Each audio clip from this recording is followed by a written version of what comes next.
Guys Idol, magandang araw po sa inyong lahat. Ngayon pag-usapan natin yung isang special law na tinatawag na Republic Act 10654. Bakit ito naging batas? Anong pagkakaiba nito sa Republic Act 8550, otherwise known as Philippine Fisheries Code of 1998? Yan po yung ating pag-usapan.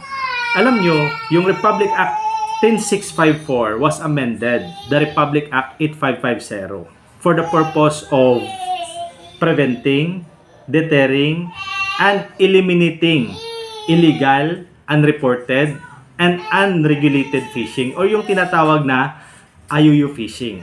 Plus, expansion of penalties. It imposes stricter, stiffer, stronger penalties including yung higher fines and imprisonment.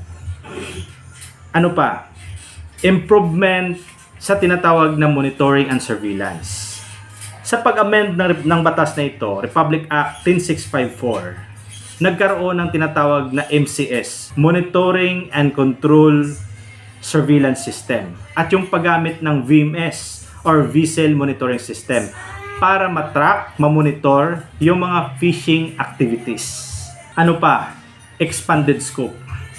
It covers all Philippine waters, including yung EEZ or yung tinatawag na Exclusive Economic Zone and Continental Shelf.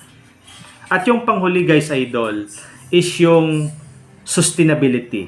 It emphasize the sustainable environment management of all aquatic and fishery resources. Ibig sabihin nito guys idol, Republic Act 10654 amended certain provisions of Republic Act 8550. But as far as fishery laws is concerned, still our Philippine Fisheries Code is Republic Act 8550.